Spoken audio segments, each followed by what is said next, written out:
The solar car is a all-encompassing, all-consuming pursuit.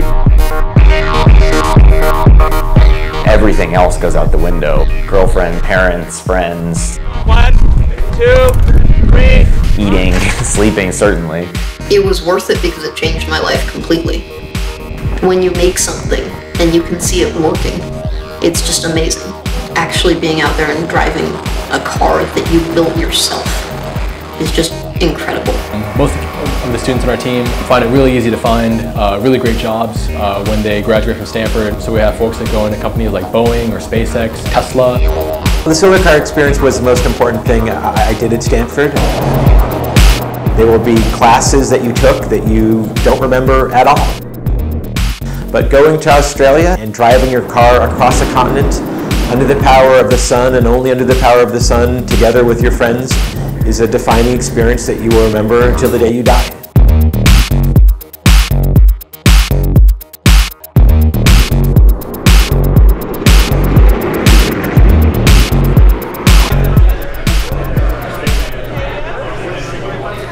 So I'm really excited to be here today. We're here to celebrate our 25-year history at the Stanford Solar Car Project. The Stanford Solar Car Project was founded in 1989 here at Stanford by some really driven engineering students. It's an entirely student-run group. What we do is we design, build, test, and then finally race solar-powered vehicles. So we compete every 2 years in something known as the World Solar Challenge. It's a really large event held in Australia. We are required to drive 2,000 miles across the entire Australian outback just using solar power alone. It's a really competitive event. It's really difficult. This past race was one of the most exciting in our recent history. Our latest car, Luminos, which raced in the 2013 World Solar Challenge, this very grueling race, it did very well.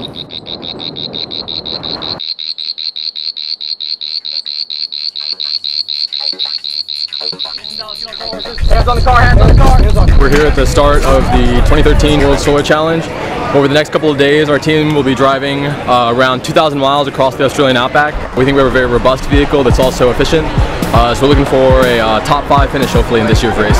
The race itself has teams from about over 20 other countries. It allows you to see that there are really good engineers and meet really good engineers from every country and every continent in the world. Hi. It was good, totally. And I really think that's a really cool part of the experience. This year we had 15 or 16 team members from Stanford. They're participating in the race. I do love World Solar Challenge. It's so pure as a race. Just point A to point B, first one there wins. Point A to point B happen to be 2,000 miles apart across the most inhospitable land on the planet. I love that. I found that I really like collaborative engineering. I have a lot of fun because I get to work with a lot of really smart people at Stanford. I'm a rising sophomore at Stanford. I'm majoring in mechanical engineering. Try going a few degrees more vertical. Okay, stop. I've actually taken 3 quarters off for solar car. I will finish in 5 years, which will be 12 quarters of school. And my major is computer science. I'll be a 5th-year senior when I get back from this race in computer science. So I'm an economics major at Stanford, and I've been spending the last 2 years working on this vehicle, Luminos, and I also raced with the team in 2011. There are 3 classes that compete in the World Solar Challenge. The class that we competed in is the Challenger class, and that is straightforward racing. You have 1 person in the car. You're trying to go as fast as you can. All the teams begin in Darwin, which is on the northern coast of Australia. And from there on, the teams are racing head-to-head to Adelaide, which is the finish line of the race. Darwin, Australia is a very special place in the minds of a lot of people on our team. It's in the subtropics, so it's hot, it's humid, there's a lot of mosquitoes and other bugs. And then on top of that, there's crocodiles, plenty of dangerous, poisonous things. We usually set up ourselves in a hostel. The majority of our time in Darwin is spent at a racetrack called Hidden Valley, focused on doing last-minute preparations for the race itself.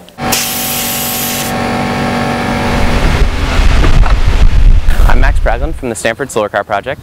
I'm an electrical engineer on the project, and I've been working with the team for about 2.5 years. I joined actually about exactly a year ago, and just the fact that I'm here in Australia now is pretty crazy. In the World Solar Challenge, the teams that place in the top 3 will actually receive recognition and a big medal. So basically, the gold, silver, and bronze teams are kind of the top teams the next 2 years throughout the globe. For the last 6 or so races, there's been 2 teams that have traded back and forth winning the World Solar Challenge. The Dutch team, Nuon, and also the Japanese team, Tokai. And then the University of Michigan is also another top team. They've consistently been in the top 3.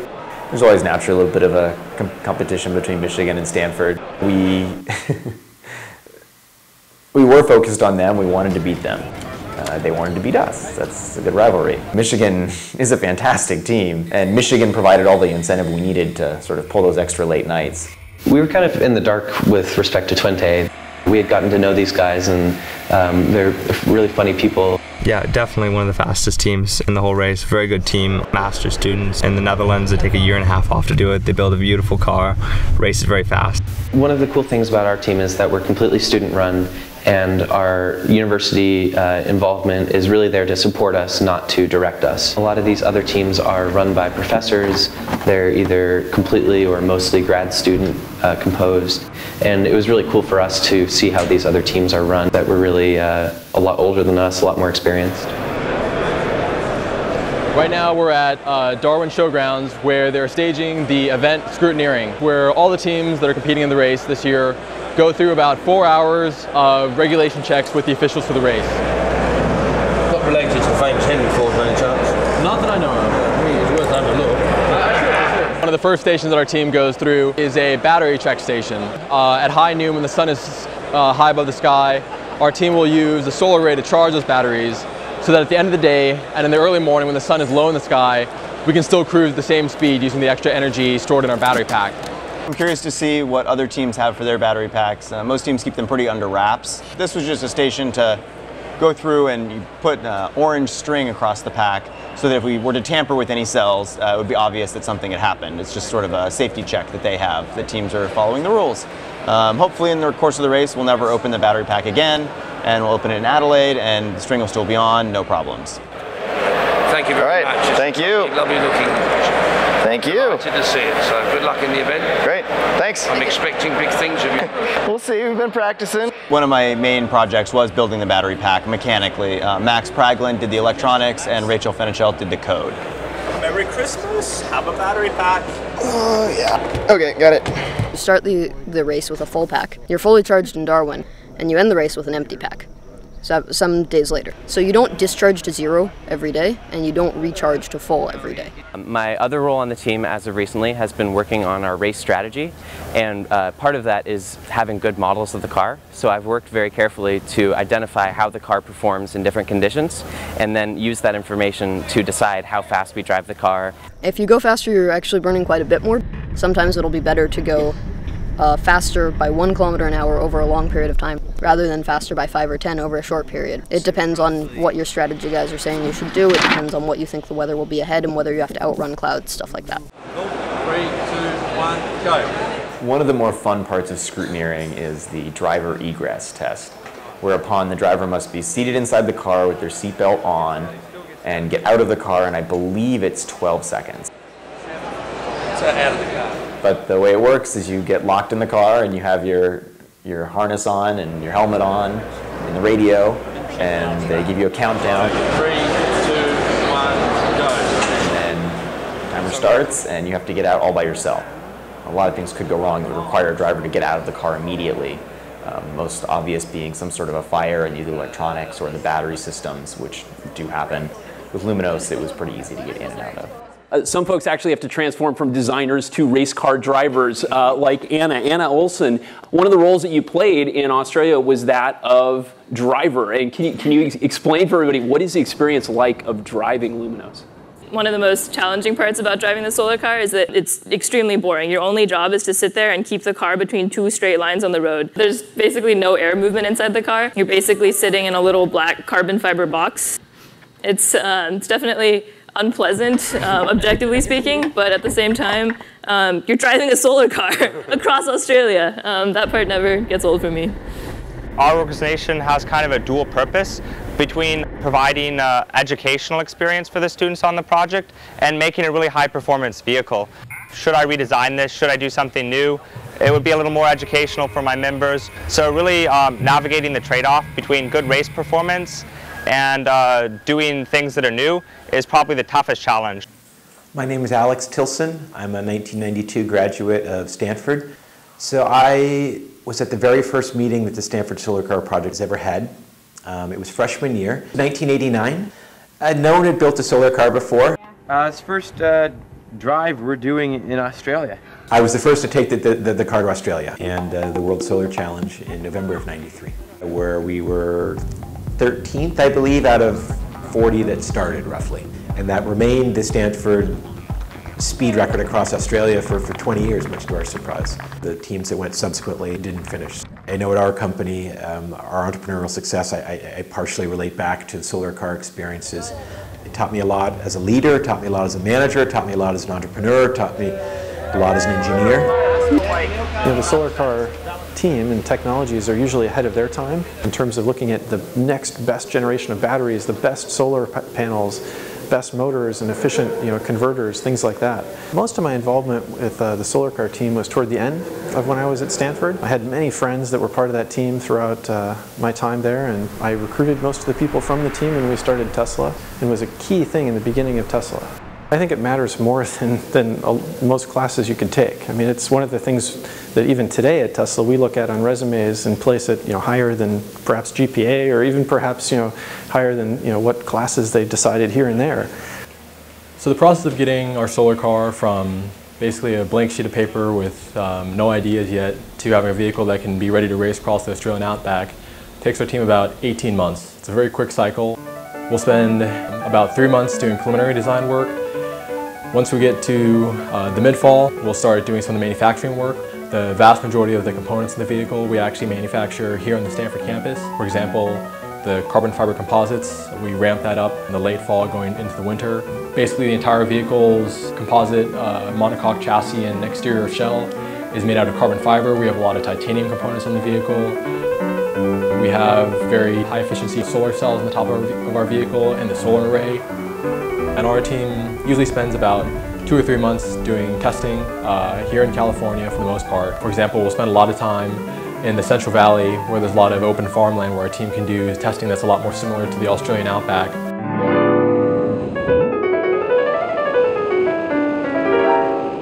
But we've also done some wind tunnel testing in the past, even out in North Carolina.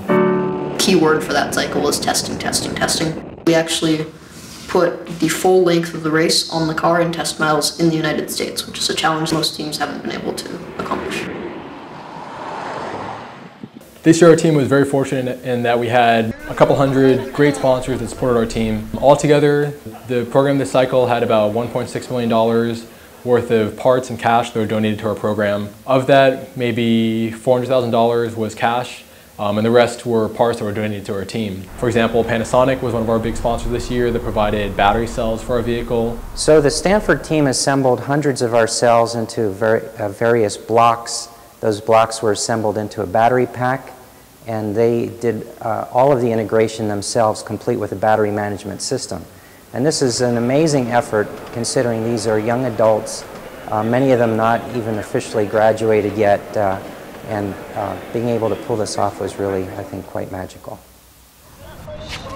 One of our big sponsors was ST Microelectronics that provided a lot of the integrated circuits for our vehicle this cycle. These microprocessors are kind of the center of what our software team works on. And this is a little integrated circuit that we use on pretty much every circuit board on the car. The invisible software that just makes everything on the car work and have all the different elements on the car talk to each other.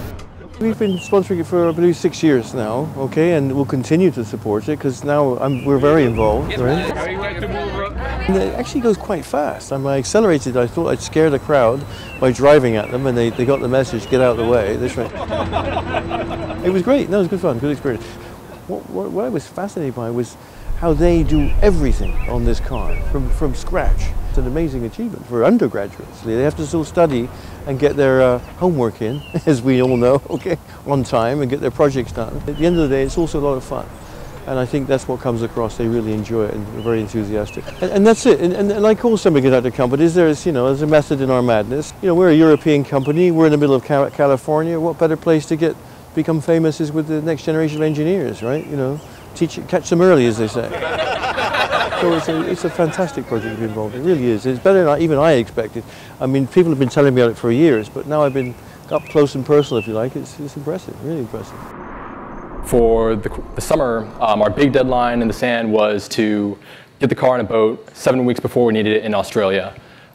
Usually our team will ocean ship our car because that's the most cost-effective way. This last year I tried to make a big effort to try to find a corporate sponsor that could support our team with air shipping, but I had very little success for months on end until I got some inroads with Virgin Australia and Virgin Atlantic. Air shipping is something we always talked about doing, but it's hard. And Wesley manages all in the background to get this sponsorship. It reinforces the opinion that he's magical. Wesley was amazing at logistics. To the solar car, turn left here. Okay. To the solar car, clear to proceed. Beautiful. Greg was great for technical advice, knowledge, and they were just both fun people to be around. Coffee. Greg. Coffee. They did a fantastic job. So with our team, we definitely have a lot of very passionate, strong personalities. Because the thing is, every time water drips out, we're wasting water. But fortunately, this year we had a very strongly knit group of students that were out in Australia. By the time we got to the race, we were really functioning as a well-oiled machine. The car is still on? Fortunately for us, Stanford University provides cash support, but we still operate on a pretty tight budget when we're in Australia. We weren't dining out every night, but no, we're not starving. And also, this is partly because the team tries to put most of our money into racing. You can live on PB&J for a while.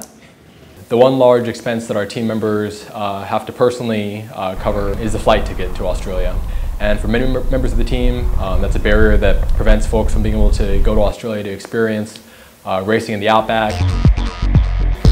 In addition to the solar car itself, our team has a convoy vehicles that we use to support the race car. So this year Volkswagen provided us with 4 vehicles to use, and our team picked up those vehicles in Melbourne, Australia. The first vehicle that we have in our convoy we call the Scout car. For one, the Scout vehicle is responsible for collecting live weather data just ahead of our team and reporting that back to the rest of the convoy. They'll also report if there's any kind of new road hazards we wouldn't expect.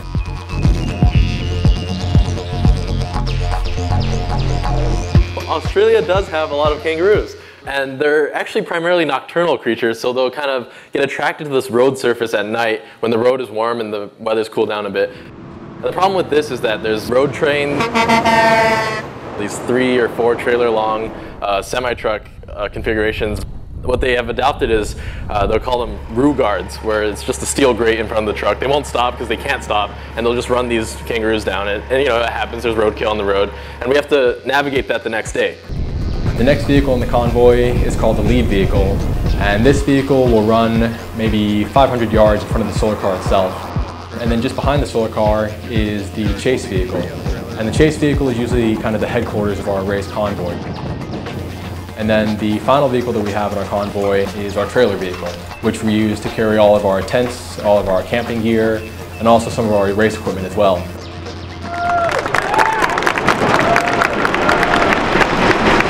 All the teams today got a chance to race their cars around the Hidden Valley racetrack, and the team's racing time on the racetrack is what the officials use to determine the grid order for this year's race. Well, it's a little bit nerve-wracking to be the one doing the hot lap, just because the whole team's kind of counting on you. Everyone's worked really hard to get us here. The Stanford team did very well. We came in with a 2-minute, 7-second race time. That was the 3rd fastest in the challenge class. So that means that we'll be placed 3rd car at the start of the grid for this upcoming race. So the day before the race, I felt ready, and I know a number of other people on the team have also felt ready. I've been doing solar car for 4 years, and this is probably my last shot at it.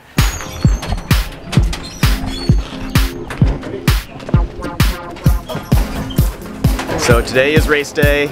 It's a little surreal to be here. We're all obviously very pumped up, a lot of adrenaline flowing. None of us have slept all night, waking every hour in anticipation of the day. We're just really excited. It's going to be a great race and a wonderful way to see Australia. We hope to win. I'm excited, our team's excited. Feeling good, got a good night of sleep, and we're ready for a long race.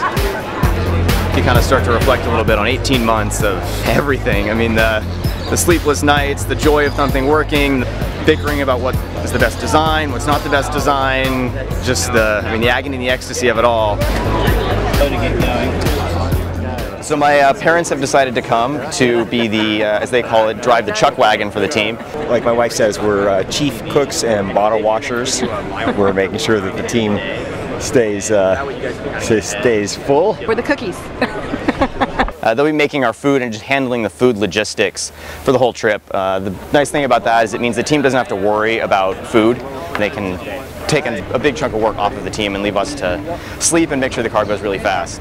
Really excited. It's been a long process, you know, and here we are. The door was, you know, at Thanksgiving 2 years ago was a piece of cardboard, and he was, you know, designing it. So it's just fun to see it go from the idea to this.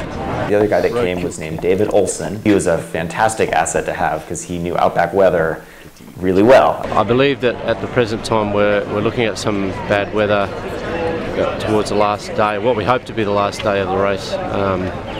If we can get there and fast enough, we should be able to avoid the worst of it. And then if we don't go fast enough, we could run into some bad weather near Adelaide. With a solar panel, you can see your power drop to near zero with a cloud in front of the sun. And we think that if there's enough sun, that we should be able to have enough energy in our batteries to make it down to Adelaide. But it's really kind of a scary game to play when you don't know if you're going to make it to the very end.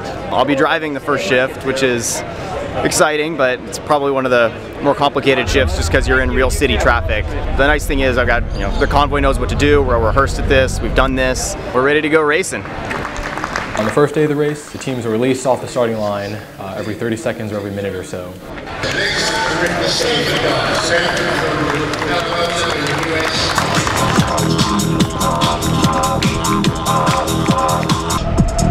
Getting out of Darwin was quite an adventure, and there were a lot of teams. It was just very dense traffic, a lot of passing, very chaotic.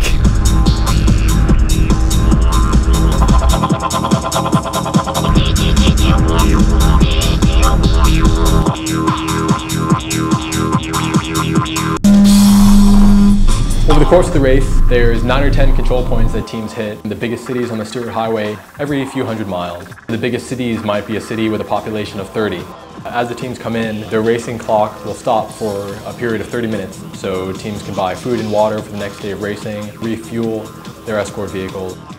This control point will do a little bit of work on the car that's a little bit superficial, so things like checking for bugs on the array, making sure the tire pressure is okay. Basically, the thing is that you want to evaporatively cool the array, and as they heat up, then we start spraying them. We use deionized water or demineralized water because it means that we're not leaving residue on the array. Yeah, getting a little more power than expected. Nuon, which is a team from the Netherlands, their car Nuna 7 has concentrators in it. So these are magnifying devices, and that gets them a lot of extra power. It's legal. You do get a lot more sunlight onto every cell. Nuna and Twente are in front of us. We passed Michigan a short while ago.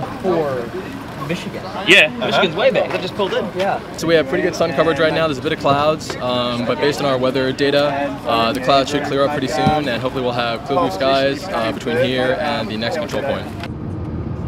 As the teams continue for the rest of the day of racing, before they get to the end of the race day at 5 p.m. each day, they'll have to try to scout out a place to spend the night.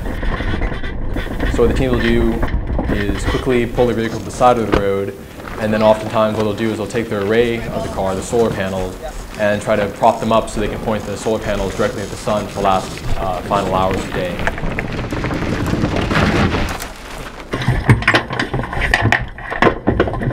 Finally being in the race was definitely exciting, although that sort of wore off after the first hour, and then it was just a struggle to, you know, keep wiping the sweat off your face, and but it was a good time. 3, 2, 1, up. We're 4th now currently, and ahead of Michigan. Good. I got to pass Michigan and looked over and grinned at their car while we were driving by. And as long as we stay in front of Michigan, we'll be happy for now. ミシガンの前で撮りたいっていうのを走りたいから、その後。今僕らミシガン。Well, is Michigan back behind you, is that it? Yes, Michigan is just down the road a little ways behind us. Oh, we didn't see them. We missed them. Oh no. Good to know.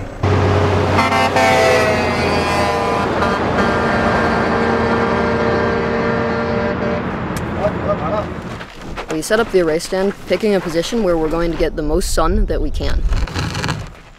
We need to rotate the back of the car closer to me. What they can say is, okay, I think that you should go up by this amount, and that's kind of eyeballing it based on angles that we can see. All right, that's pretty good.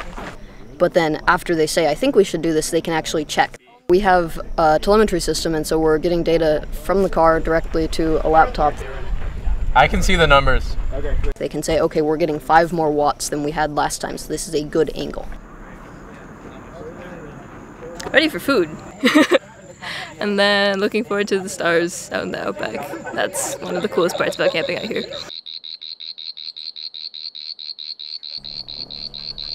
We wake up before the sunrise, we get the array stand out, we push it upright and we point directly at the sun. And then what people do is we adjust the angle of it back as the sun goes up, still keeping it pointed directly at the sun. It was nice to camp in front of Michigan for the night. We'll see how long that trend can hold.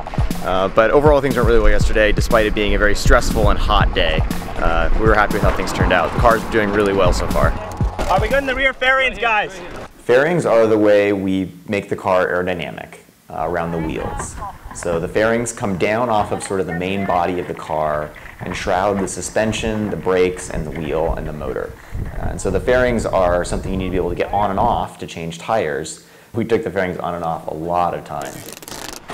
Cut it? This is not on very well. No, you need to redo. We have a control flush in the front. Okay, cut it. Cut it. Toby, hurry! Our team makes a large investment in ensuring that the people that go to Australia understand their roles and have a good sense of unity with their team members. There's definitely other teams that may have a lot more drama, so as much as we can, we try to avoid any kind of conflicts we would have at the last minute when it comes down to actually racing across the outback.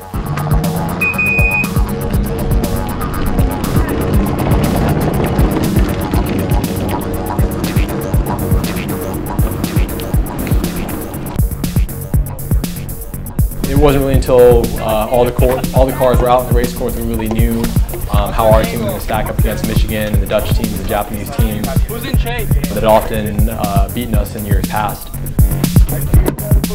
This year, the Stanford team had a couple of alumni from our project that were tagging along with our team, most of which were from Google actually. They were rooting our team along. They were also doing some recruiting at the same time. What SolarCar does do that's really good is it's just the absolute best training ground for new engineers to really get some experience under their belts before going off into the world. The last few people who have joined the Google X, well, self-driving team mostly, have been from like the Michigan SolarCar team, the Minnesota SolarCar team, and the Stanford SolarCar team. I guess I should say that SolarCar is about like 95% of the reason why I got my job.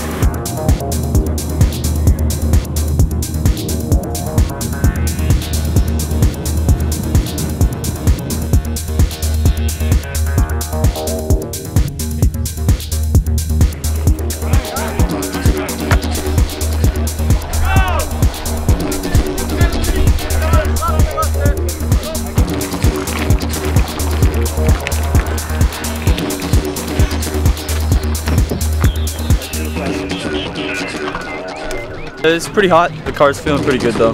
It's pretty stable. It feels good. And about how long were you driving and about how many kilometers? About 5 hours. We're pretty happy with where we are right now. If you'd said 2 years ago that we'd be here, we probably would not have believed you. Yeah, we're excited to be top 5 so far. Really happy with how the car's doing. No major problems, no. Not yet. You never know. Today I'll be the driver in the afternoon, going from Tennant Creek, where we currently are, down to just a little shy of Tea Tree, it looks like. I haven't seen the latest models, but last I'd heard we'd be pretty close to there tonight.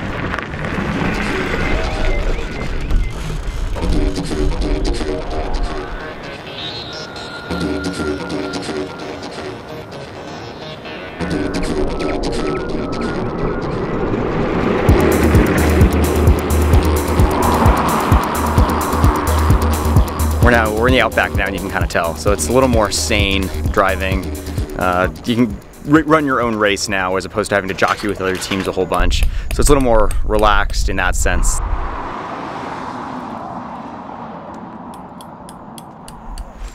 Jamie, do you have a hammer? Yep. So we're camping up for the night and getting ready to eat some steak. How's this? That's half a beast. Michigan's still an undetermined but few kilometers behind us. So that's kind of fun to still be this close at that point. And Twente, we think, is about 20 to 25 minutes ahead of us. It's nice to be within 30 minutes of a podium at the moment. Good morning, Solar. We're gonna have to have a lot of people though to make sure it doesn't. It's gonna want to tilt like this and hit the tail. Famous Outback recipe. Ready for flipping? It's containing kangaroo. Yeah, I got the baby wallaby batch. Baby wallaby batch. Yes, yeah. They're good. Dude, they're mad tasty. The food has been very good. I definitely can't say I was expecting to eat this well in the middle of nowhere. On this laptop, I have a set of graphs and numbers that are reading live data off the car. Okay, solar car passing on the right. And the idea is that by looking at the live data off of the car, I can match that up to our predictions that we've made. So within a few minutes of noticing that we have more power in our battery than we had originally planned, I can look at our numbers, see what speed we should go to kind of match our predictions. The biggest city that our team hits over the course of the race is Alice Springs, which is right in the center of Australia. The Stanford team is well over halfway through the race now. We've been cruising anywhere between just over 85 kilometers an hour on a daily basis right now, which is fast for our car, fast for a lot of teams. All right, brakes. My name's Peter Collins. My duties as an observer is to observe the activities of the team and record anything that might be a little bit out of the abnormal and pass it on to the officials. So since leaving Darwin, I've been with 3 different teams. It's good fun, and of course coming home with all the teams is a wonderful experience because you do meet some young people who are our future, and I think it's rather exciting to see them at work. Oh, you found some wood. Got the Barbie going. So yeah, if they're little, you don't. If they're, we're just trying to get them more like half size. 9, 10, perfect. I cut the carrots, and I got somebody to cut the broccoli. We're having curry tonight. I'm done. Our team is aware of some teams that have probably dropped out at this point in the race. There's 2 Dutch teams, then 1 Japanese team that are still ahead of our vehicle. But in terms of the competition behind us, we're pretty far ahead.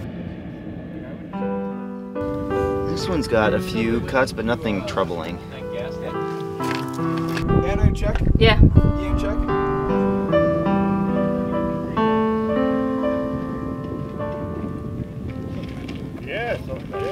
Everything has been going very well so far. The car has not broken down. We've been sticking within a few kph of our projected speed from the first day. We have plenty of battery pack. There's a lot of good sun right now. It looks like we're going to keep up a tailwind until we get towards the coast. And from there, it's kind of questionable what will happen. We're looking at a storm system kind of rolling in from the ocean when we arrive in Adelaide. So looking forward to another day of driving really fast.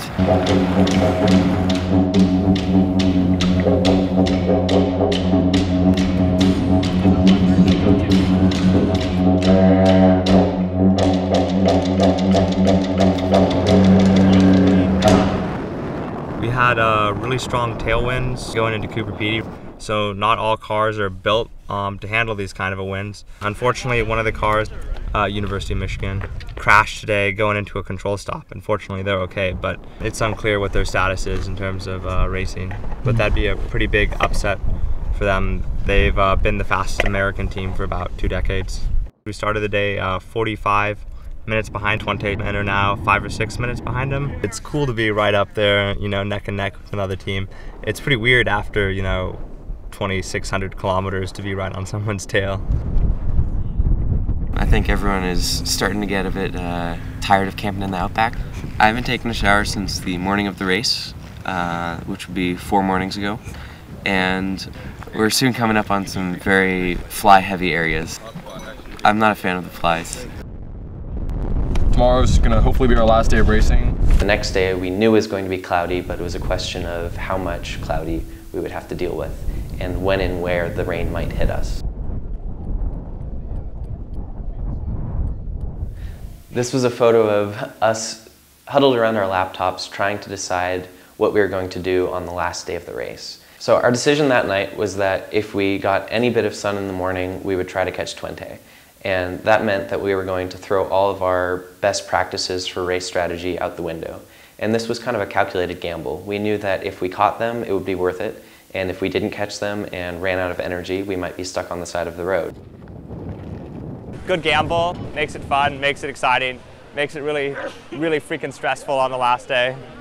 So that last day, waking up 6 minutes behind Twente was definitely exhilarating. We figured they probably had more on the battery pack than we did, but we wanted to keep pressure on them, hoping they would make a mistake. We know they were worried about us. It was really fun to be in an active race that late in the game against a team that we all respect so much. We had a short drive from the place that we had camped the night before to Port Augusta. We're at the last control stop right now.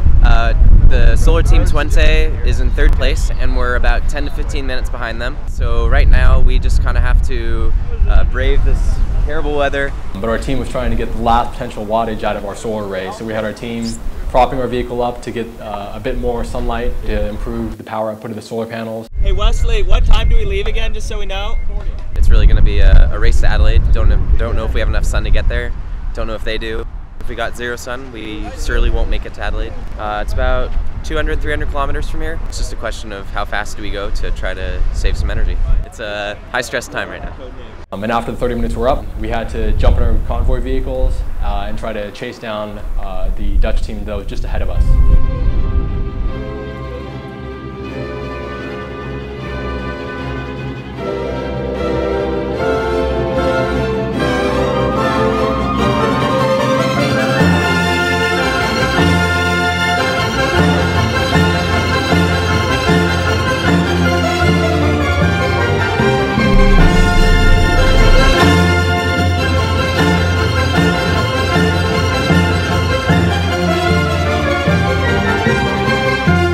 So the rules of the race dictate that we must always be traveling at least about 35 miles an hour when we're on the road. And for the last day, we went about 35 the entire way. The most stressful point in that drive from Port Augusta to Adelaide was when the motor had started to cut out already, meaning that it was very low in battery pack. And we're coming up to the largest grade on that section of the track or the race course, and we were at the bottom of it. And it was raining very hard, and my vision was highly obscured by fog, so I couldn't see very well. About halfway up I realized, uh-oh, we're not really gonna make it. Luckily there was a little rest stop and a pull-out at the top of the hill. I personally needed to use the facilities as well as wipe out the condensation inside the cockpit, but once we got to the top, it was literally downhill from there. Fortunately, we only had to stop twice briefly.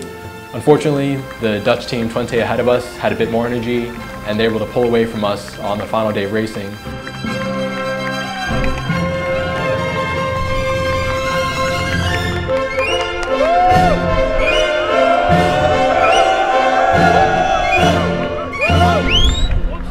I feel really great. We just finished with the car. We became 3rd. We were pretty close at Stanford, and they were constantly like 15 minutes behind us. It was such a pleasure to race with them. So I was really happy that we got a little bit of sun in those last 30 minutes or so that were able to drive us through the finish line. So my first error was stopping apparently about 6 inches short of the line. It was a really nice culminating experience, getting 4th place.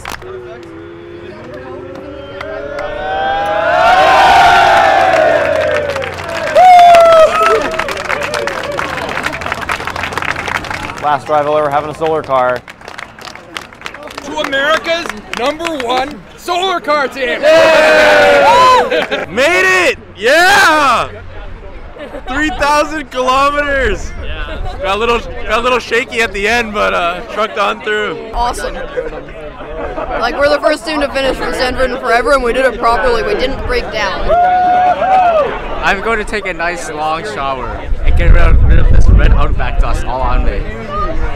And then I'm going to take a long nap. Yeah! I'm so excited, so happy. I was so nervous. Nail biter. It was a nail biter. Feeling relieved. Fourth place, best finish ever, I think, for Stanford, so couldn't be much happier. Great. We're at the finish line, end of timing, and we're very happy. More flies! The next car we expect to have here on the finish line will be the Stanford Solar Car project from the United States.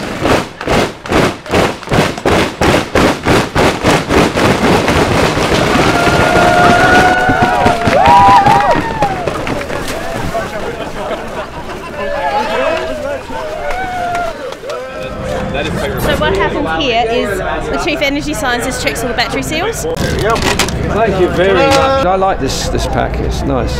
Not a speck of dust or anything on it. Congratulations, a very nice pack. Thank you. Yeah, it's really good.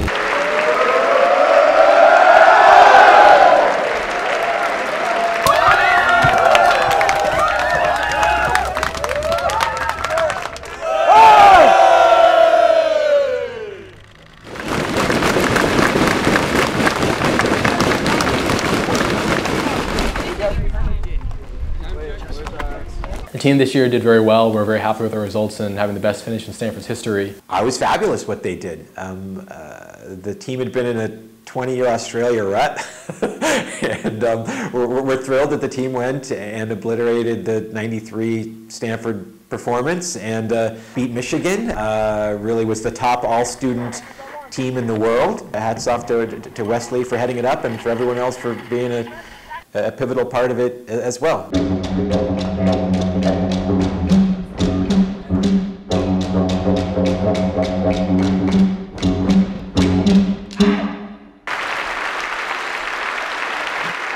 There's also usually an award that goes to teams that are recognized for their, I guess, spirit in the event itself. The 2013 Bridgestone World Solar Challenge, the David Fuchak Spirit of the Event Award, is presented to Stanford.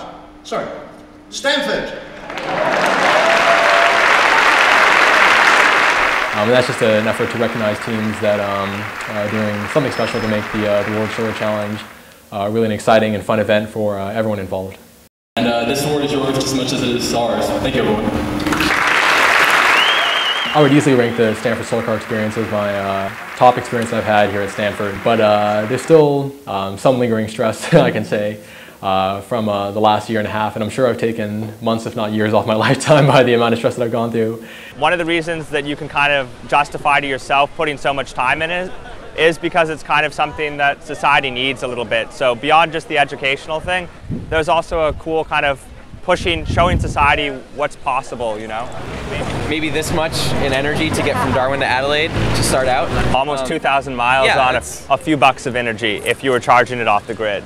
So it's not a bad deal. Yeah, it's not a bad deal. After I got back from being in Australia, I began my job search to find a full-time career, and I just recently joined Google working on their self-driving car project.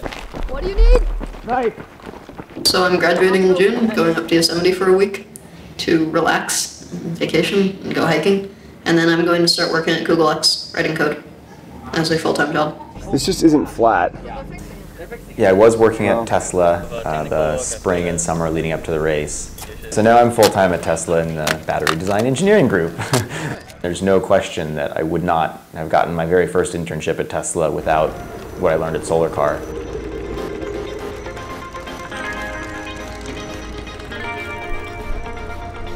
I certainly hope that the university continues to, put resources behind this and also stay out of the way enough to provide a place that students can really have that freedom so they can push the boundaries, fail occasionally, learn from the failures, make mistakes.